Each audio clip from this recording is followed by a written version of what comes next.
어머니, 저희가 비법을 찾아왔어요. 그래? 무슨 비법이길래? 구독이랑 좋아요만 누르면. 세상에 다 알려준다고? 네, 얼른 누르세요. 흔적책방 지금 구독해주세요. 금요일 오전 남편의 문자가 날아왔습니다. 반차를 냈으니 함께 시댁에 가자는 내용이었습니다. 하지만 거절했습니다. 혼자 먼저 가겠다는 답장을 보내고 집을 나섰습니다. 시댁 대문을 여는 순간 익숙한 김장 냄새가 코를 찔렀습니다. 마당에는 시어머니 혼자 커다란 대야 앞에서 배추를 절이는 중이었습니다. 적당히 쉬면서 하라는 인사가 이어졌고 일이나 잘하고 오라는 당부가 덧붙여졌습니다. 그런데 이상한 일이 벌어졌습니다. 시어머니는 배추 겨우 서너 포기만 절이시고는 갑자기 방으로 들어가셨습니다. 오랜만에 쉬는 날이라며 문을 닫는 소리가 들렸습니다. 마당을 둘러보니 배추 200포기가 산처럼 쌓여 있었습니다. 완전히 혼자였습니다. 배추를 절이기 시작했습니다. 한 포기 한 포기 소금을 켜켜이 뿌리고 찬물을 부었습니다. 처음 30분까지는 괜찮았습니다. 하지만 1시간이 지나자 허리가 끊어질 것처럼 아파왔고 무릎이 시렸습니다. 그래도 멈출 수 없었습니다. 방 안에 시어머니 눈치가 보였으니까요. 점심시간이 다가왔습니다. 현관문이 열리고 시누이가 들어왔습니다. 한 손에는 얼음 가득한 아이스 아메리카노를, 다른 손에는 명품 가방을 들고 있었습니다. 구원자가 나타났다고 생각한 건 착각이었습니다. 시누이는 곧장 거실 소파로 향했습니다.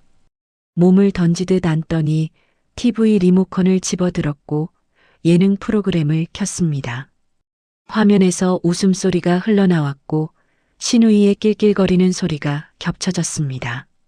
마당에서는 배추와의 전쟁이 벌어지고 있었고 거실에서는 커피 홀짝이는 소리와 TV 웃음소리가 울려 퍼졌습니다. 그 대비가 너무도 선명했습니다. 시어머니가 방에서 나와 시누이와 함께 주방으로 향했습니다. 칼국수 끓는 소리와 함께 구수한 냄새가 퍼졌습니다. 아침부터 아무것도 먹지 못한 채였기에 배가 고팠습니다. 하지만 부르는 소리는 없었습니다. 어머니와 딸 둘만의 점심시간이었습니다.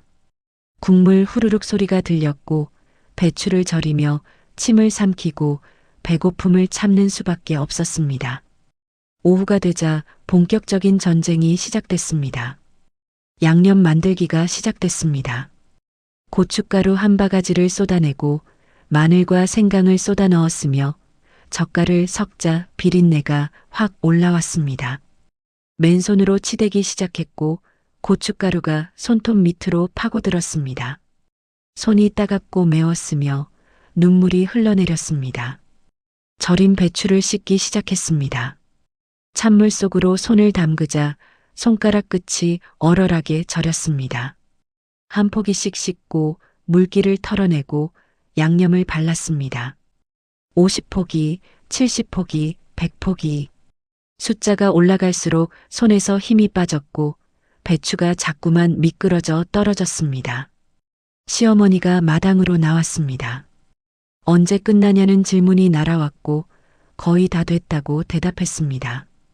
붉게 부어오른 손을 보는 시선과 함께 한숨 소리가 들렸습니다. 요즘 애들은 왜 이렇게 약한지, 옛날에는 혼자 200포기도 문제없이 했다는 말이 이어졌습니다. 그리고 오후 3시, 갑자기 세상이 기울기 시작했습니다. 눈앞이 핑 돌았고 양손에 들고 있던 배추에서 힘이 빠졌습니다. 배추가 바닥으로 떨어지고 무릎이 꺾였습니다. 그대로 쓰러졌습니다. 눈을 뜬 순간 구급차 아니었습니다. 응급구조사가 혈압을 재고 있었고 옆에는 남편이 있었습니다. 시누이가 전화했다는 말과 함께 창백한 얼굴이 보였으며 다시 의식이 희미해졌습니다. 병원에서 깨어났을 때 의사의 진단이 내려졌습니다. 과로와 탈수, 그리고 저혈당. 아침부터 아무것도 먹지 않고 중노동을 한 결과였습니다. 최소 일주일은 푹 쉬어야 한다는 말이 이어졌고 절대 무리하면 안 된다는 경고도 함께였습니다. 입원실 침대에 누워 있는데 시어머니가 들어왔습니다.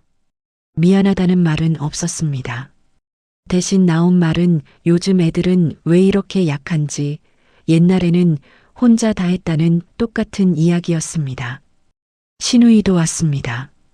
구급차 처음 타봤다며 신기해하는 표정이었고 자기가 전화해서 목숨 살렸으니 생명의 은인이라며 용돈 달라는 소리까지 했습니다. 대답할 힘조차 없었습니다. 남편이 폭발했습니다. 가족들을 모두 병실 밖으로 내보내고는 손을 잡고 눈물을 흘렸습니다. 미안하다는 말이 쏟아졌고 못 가게 했어야 했다는 후회, 앞으로는 절대 김장 안 시키겠다는 약속, 원하면 시댁 식구들과 연을 끊겠다는 다짐까지 이어졌습니다. 일주일 후 퇴원했습니다. 집으로 돌아온 남편은 다시 한번 약속했습니다. 200포기 김장은 절대 안 시키겠다고 명절 때만 인사드리러 가자는 제안을 했습니다. 동의했습니다. 1년이 흘렀습니다. 다시 김장철이 다가왔고 시어머니의 전화가 왔습니다. 올해는 배춧값이 너무 비싸서 50포기만 한다는 말이었고 와서 도와달라는 요청이 이어졌습니다. 그리고 작년에 쓰러지는 바람에 제대로 못해서 힘들었다는 하소연과 함께 올해는 신경 쓰라는 당부까지 덧붙여졌습니다. 전화를 끊고 방송국 다니는 친구에게 연락했습니다. 하소연을 털어놨습니다.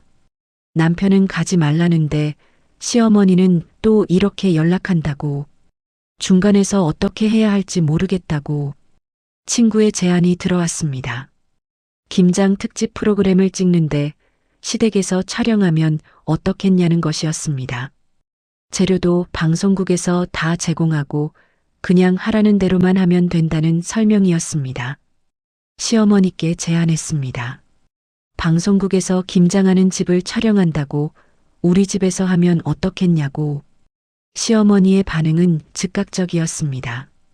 방송에 나오면 시누이 좋은 곳에 시집 보낼 수 있다며 당장 하자는 대답이 돌아왔습니다. 촬영 당일이 밝았습니다. PD가 대본을 나눠주며 컨셉을 설명했습니다. 제목을 보는 순간 웃음이 터져 나올 뻔했습니다. 김장철의 천국, 며느리가 누워있는 집이 있다. 며느리는 소파에 편하게 누워서 과자를 먹으며 TV를 보는 것이고 시어머니는 양념통 앞에 앉아서 작업하는 것이며 시누이는 양파와 물을 써는 것이었습니다. 시어머니의 얼굴이 굳어졌습니다. 자기가 김장하고 며느리는 누워만 있는다는 게 말이 되냐며 항의하는 목소리가 터져 나왔습니다. 하지만 PD는 단호했습니다. 그게 이번 촬영 컨셉이라고, 그대로만 하면 된다고 말했습니다. 촬영이 시작됐습니다. 소파에 몸을 누였습니다. 푹신했습니다. 스태프가 건네준 과자를 뜯자 바삭한 소리가 났고 TV를 켜니 예능 프로그램이 흘러나왔습니다. 정확히 1년 전 시누이가 이 자리에서 이렇게 앉아 있었던 바로 그 소파였습니다. 정확히 같은 자리였습니다. 시어머니는 양념통 앞에 앉았고 고춧가루가 날렸습니다. 시누이는 양파를 썰기 시작했으며 몇 번 칼질하자 눈물이 주르륵 흘러내렸습니다. PD의 디렉션이 떨어졌습니다. 어머니는 계속 작업할 것, 손 멈추지 말 것, 시누이는 양파 다 썰고 무도 썰 것, 며느리는 움직이지 말 것, 계속 누워만 있을 것. 시간이 흘렀습니다. 시어머니와 시누이는 땀을 뻘뻘 흘리며 일했습니다. 시어머니 이마에서 땀방울이 뚝뚝 떨어졌고 시누이는 양파 냄새에 코를 훌쩍이며 눈물을 닦았습니다. 소파에서는 편안한 휴식이 계속됐습니다. 과자를 먹고 음료수를 마시는 동안 스태프가 계속 갖다 줬습니다. 몇 시간이 지나자 시어머니 얼굴이 빨개졌고 손을 자주 멈췄습니다. 시누이는 손등으로 이마를 닦으며 언제 끝나냐고 PD에게 물었습니다. 드디어 마무리 인터뷰 시간이 왔습니다. PD가 시어머니께 질문을 던졌습니다. 힘드실 텐데 왜 직접 하시냐고, 그냥 며느리 시키면 되지 않냐고, 원래 김장은 며느리만 하는 거 아니냐고 물었습니다. 카메라를 향한 시어머니의 미소가 펼쳐졌습니다. 아니라고 했습니다. 살아있는 동안 꼭 며느리 위하는 전통을 지켜가겠다고, 우리 집안은 며느리를 딸처럼 생각하고 아낀다는 말을 했습니다. 활짝 웃는 얼굴이었습니다. 신우이의 인터뷰가 이어졌습니다. 어려서부터 이렇게 훌륭한 어머니 밑에서 자라서 최고의 며느리감이라는 자랑을 늘어났고, 양파도 잘 썰고 파도 잘 썰고 언니 말도 잘 듣는다는 말을 했습니다. 촬영이 끝났습니다. 1년 만에 처음으로 활짝 웃으면서 김장하는 시어머니와 시누이를 구경했습니다. 그날 만들어진 김치는 정말 맛있었습니다. 당연했습니다. 방송국에서 준비한 재료로 만든 김치였으니까요. 며칠 후 시어머니에게서 전화가 왔습니다. 몸살이 났다는 말이었고, 시누이도 노동의 피로로 며칠 누워 지냈다는 소식이 들렸습니다. 영상이 유튜브에 올라갔고 조회수가 폭발적으로 치솟았습니다. 댓글창에는 칭찬이 쏟아졌습니다. 며느리를 딸보다 아끼는 최고의 시어머니, 철없지만 착한 막내딸 시누이라는 평가였습니다. 시어머니는 영상을 보고 주변 사람들에게 자랑했습니다. 자기가 방송에 나왔다고 며느리를 얼마나 아끼는지 보라고 말했습니다. 시누이도 친구들에게 링크를 보내며 뿌듯해했습니다. 다음에 김장철이 왔습니다. 시어머니의 전화가 왔습니다. 올해는 김장 안 한다는 통보였습니다. 작년에 너무 힘들어서 더 이상 못하겠다는 말이었고, 김치는 사 먹기로 했다는 결정이었습니다. 웃음이 터졌습니다. 전화를 끊고 남편에게 말했습니다. 올해는 시댁 김장 안 한다고, 우리도 편하게 사 먹자고 말했습니다. 남편도 웃었습니다. 그 후로 시댁에서는 김장을 하지 않았습니다. 방송 딱 한 번이 모든 걸 바꿔놨습니다. 그리고 그 효과는 기대 이상이었습니다.